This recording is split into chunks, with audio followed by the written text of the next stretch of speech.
your right, champ. Arrived at champ's home. A lot of people think that, like, when I say I'm retiring, that I'm not going to help people anymore, and that's not the case. It's just I'm going to move away from being tied to people or them being tied to me for a year for such a big amount of money. A lot more of it is going to be working closely with people I already know, doing deals, but then it's still going to be the hourly or the half-hour rate. So people who really need it, who still need to learn, can still get the information. But YouTube is going to be the main vehicle. The $10 a month subscription is really going to be the key to make it affordable for the people who really need it, who are trying to get in the game. At some point, are you going to like give stuff out for free? Because like all the big names, right? They seem to have a lot of traction because they give all this free information out, like the Pace Morbies, the, you know, like, who else? There's a bunch of people who like will teach you all this YouTube University stuff online for free. Is that kind of a plan for you? Yeah, 1000%. And what's funny is there's a lot of that content on YouTube already. People just don't go and look. Mm-hmm. We have 30 podcasts already where if you go and listen to them, I would say maybe 80% of them, because some of them are short, because like I was in the airport in one, or I was in New York in another one, but for the most part, they all have segments where people called in or joined us and asked specific questions, and as a gift to them, I answered their questions like it was a one-on-one session. So all you gotta do is watch the podcast, and there's real information, how to get there, links, all of these things. So yeah, I'm gonna give a lot of free information, but you're not gonna get anything tailored for free. And I also think that if people are looking just for free, they already shot themselves in the foot. And I'm not saying that because I'm trying to coach. I'm saying that because that's the truth. You know, like, yeah, you could go on YouTube and get a free summary of a book. But when you buy the book and you read it yourself and you highlight it, like, you're not going to get as much as if you invested the money in the actual product. Yeah. And you shouldn't. And you can't tell me that Pace Morby, he gives the best information that he could give for free on YouTube. Right. Nobody would. It's always tailored is the best way to go, and that costs money. Yeah. I will agree that at that point, because when I first started, like, YouTube University was a thing because it's free, and you get the gist and the path of what you're trying to do. But once you are going through all the little steps and stuff, you're like, oh fuck, I don't know this, or I don't know about this. Like, what about this contract? Well, what about in my situation? Is that the same? And so I definitely think like the tailoring, the hey, my specific situation is key, because you need to have somebody who's already experienced and knows like what to do and what paths to take from that point. And if you're totally green, like I remember there was like, I got my fridge, and to take out the glass on the bottom was a nightmare. And we Googled it, and then we finally found the guy. But the model was off by a little bit. So after watching, an hour worth of 5-minute videos, and me kind of figuring it out a little bit on my own, I got it. That was something small, taking a couple clips off out of a fridge. You know what I mean? Like, yeah. You're talking about your whole life. You're talking about your whole financial plan. You're talking about like a 20, 30, 40 year investment. You're not trying to put in any money for that. Yeah. And you also don't know what you know. I had a very simple task.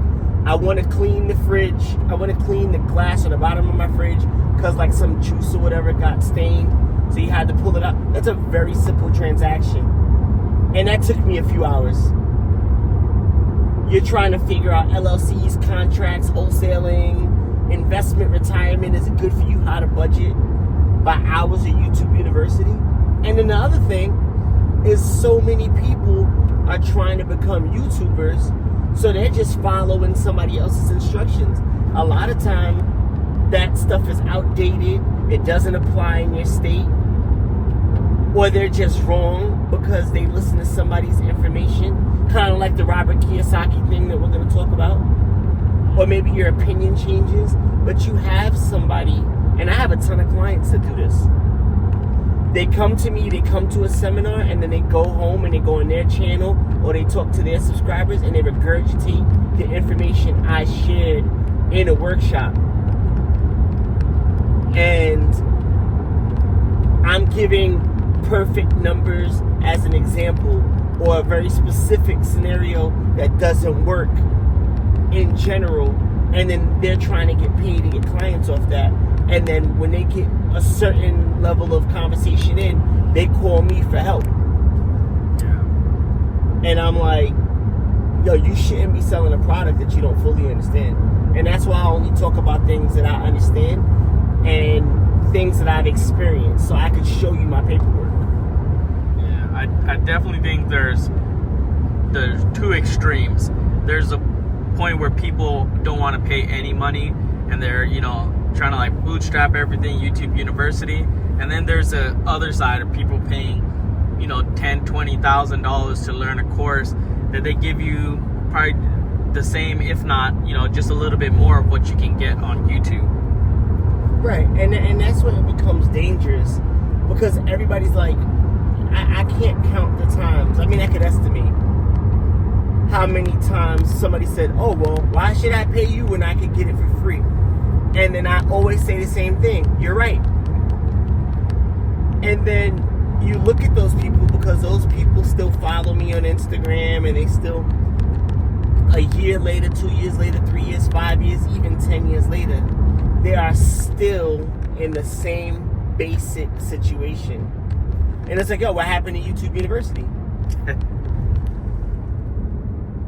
So, and then the thing, like we were talking about, like you sent that link, there's all these changes. Like, there might be big shifts in how wholesaling works.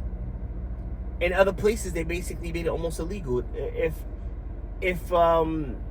that thing changes where you have to tell this person that this, that, and the third, yada, yada, yada, that might change the game for so many wholesalers. We're actually in the game. Now, that might go online for free, but it might not go online for free. You know what I'm saying? So now this person's thinking, oh, all I gotta do is this, da, da, da, and then they end up jammed up. I'll give you a real good conversation piece right here. I literally had a conversation with a client after an event in the last couple weeks, right? Because we did a few events, so you won't know which event or whatever. I don't want to blow anybody's spot up.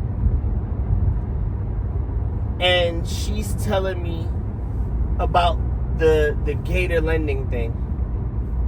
And without giving too much, there's a specific way that it works. And what she was trying to do wasn't that way. So she ended up where if she would have gone through with the deal, it would have ended up putting her in a situation where she was charging a usurious interest rate.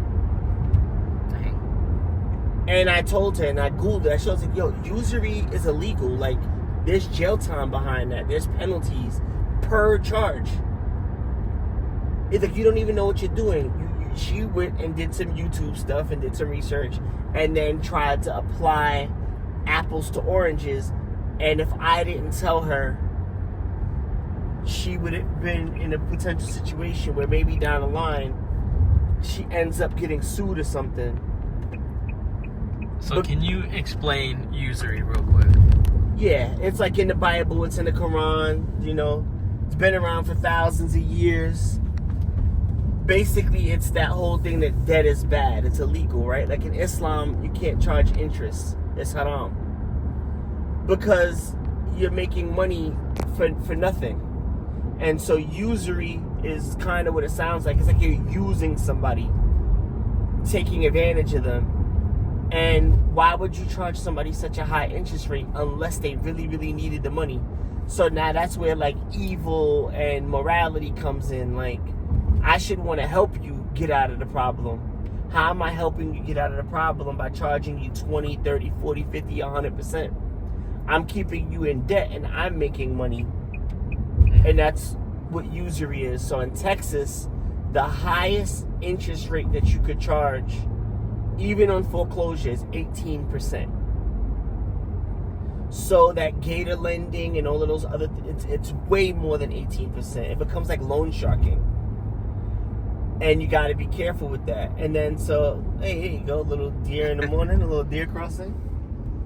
You have, well, how could credit cards do it? Well, those are special institutions. A credit card has very special regulations. Banks, which are, there's different banks, like a fiduciary institution.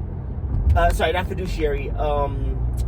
It's, I'll get the word back. I mean, it's 5 a.m. But there's, like, Chase Manhattan is a different bank than, like, your hard money lender. They're governed by different rules because they have checking accounts. So it's a very special financial institution, and they're all governed by different rules. So that's why a credit card may be able to charge you more than 18% in Texas.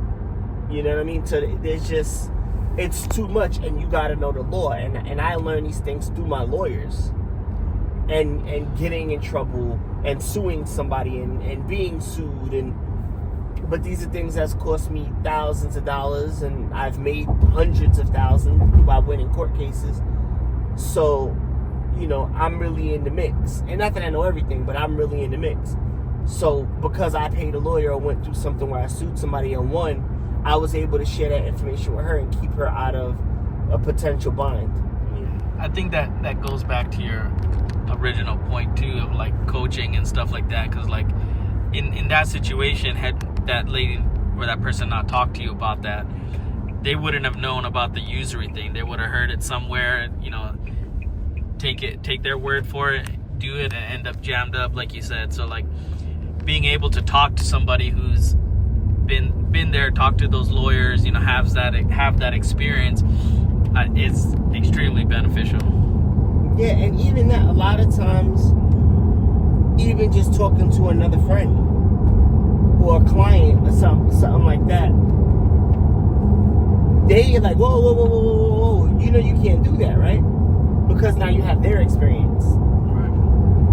And then you can go fact check it, or I can call my lawyer. I have the relationship with my lawyers where I can send a text, pick up a phone, or just send an email, and they're not trying to just bill me because I constantly have work with them. And not always because like I think sometimes when I talk, I forget people's level of understanding. So when I say like I'm always in court, like I'm not always getting sued, but like I have so many tenants.